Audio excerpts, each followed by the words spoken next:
The story of Leif and Jeanett, part 10. Not only was I expressing my feelings by making posts of Norwegian women, Vikings, art, and antiques, but I was doing so in a wholesome way. I wasn't going to the bar looking for a mate, and I realized finding somebody on a dating website was not for me. So what was wrong with my interest in expressing what I found attractive and who I found attractive?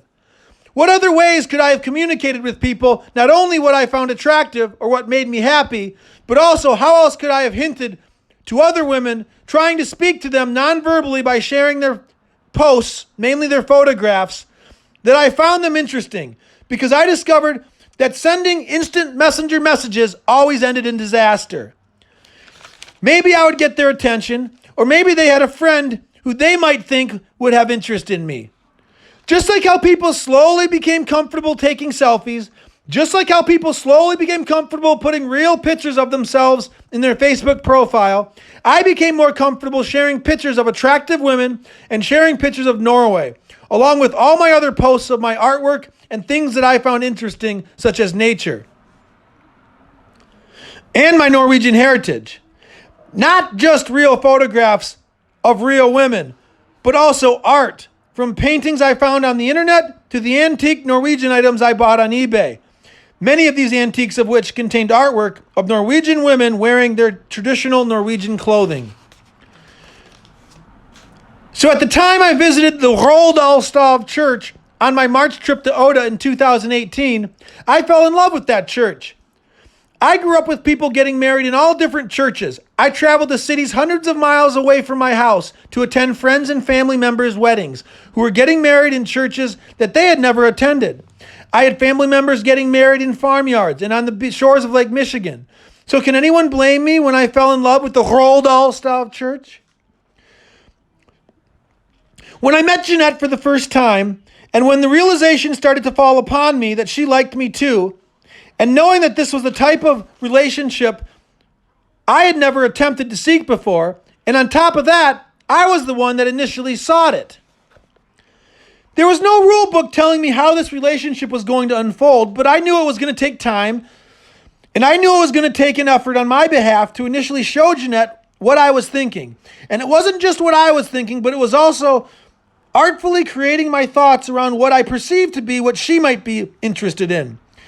Because when she turned away and walked to her car after we met for the first time, she flirtatiously told me about her genetics in a way in which meant she was interested in me for genetic reasons, and what else would that be telling me? So as I stood there mesmerized by the Stav Church, would there have been anything wrong with me imagining possibly marrying Jeanett there someday? At the time, I was learning all about her from her Facebook and Instagram pages, because isn't that what social media is for, to learn about people? There was a picture of her standing on the dock in Oda, and she was with her mother. Jeanett was wearing a Norwegian bunad with a Norwegian flag in her hand, and I studied that photograph many times, and I kept telling myself that she looks miserable. It looked like a set-up photograph designed to almost show in a sarcastic way, in quotes, "Here I am, a proud Norwegian, doing everything I can do to get attention, and here I am wearing my bunad," end of quotes. I could relate to that picture completely. And after studying all of her other photographs, I got the feeling that she was looking for somebody, a mate, someone to be in her life, because she wasn't finding it after doing everything that she had been doing to be an exceptional person in Norway. For whatever reason, she was in the circumstances she was in, just like me, was not important to me. And isn't that what love is, not to judge? It was for those reasons when I saw her with her son looking at the sunset in a photograph that she took, and I could see that she was showing her life, doing everything she could do to be passionate, to be sexy, to show that she was not afraid of her past, that I began to admire her. She was an adult now, ready for the next phase of her life, and I am ready to take that on with her as I was then in March 2018. So on that day, March 16th, 2018, Jeanett made her first post after we had met, and she did not post very often. Like I was explaining last night, She was about ready to take a trip to northern Norway with a professional fisherman in a promotional excursion designed to advocate a charter fishing business.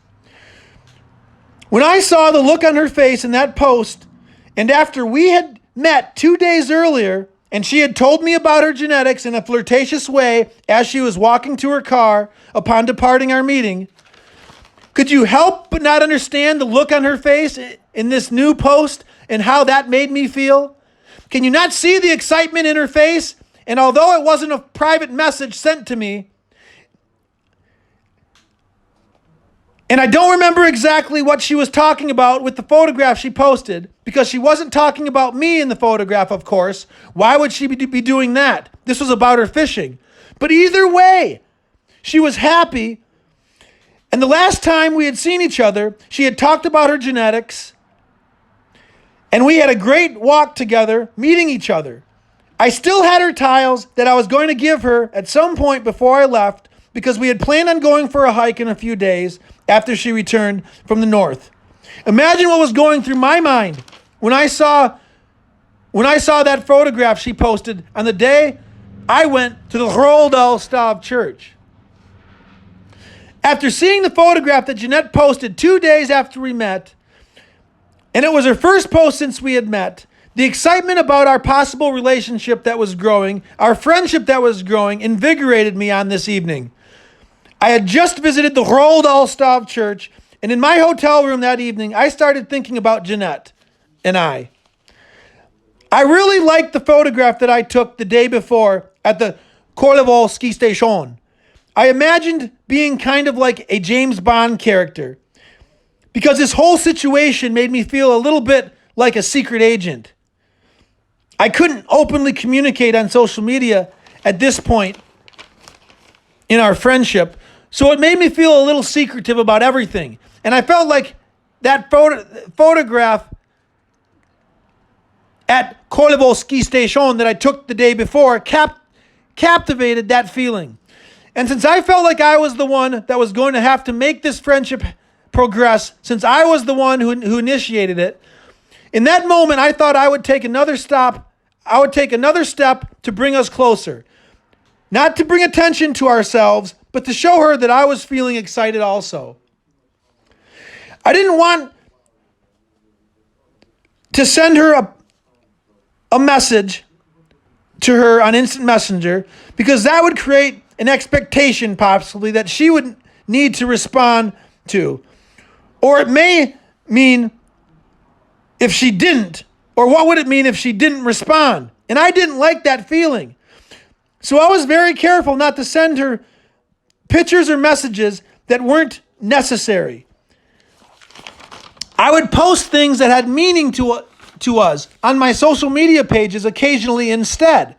Remember, this is my fun trip to Norway to meet Jeanett, to experience this new Norwegian community. So I felt like having fun that evening, and I felt like being a little flirtatious also. So while I was alone again in my hotel room, I used my photo editor and I combined the picture of me snowshoeing from the day before and the new picture Jeanett posted, and I made it my profile picture.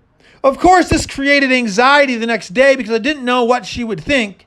But again, these were the moves I needed to make to give her attention and to show her that I was liking her as well and to be flirtatious. I didn't know what else I should do at the time to be closer to her in whatever remote way that might be, given the nature of how our communication had to occur over social media, because it wasn't appropriate yet to start hanging out, and it had only been 2 days since we met. I think in the United States, a typical relationship happens when two people go out on a date once, and then 2 or 3 weeks go by, maybe 1 week, and then they might see each other again. Well, that couldn't happen with Jeanett and I, because I'm leaving in about a week. I was in Norway. So I posted that picture of us, and I made it my profile picture because I thought it was fun and flirtatious, and she never asked me to take it down.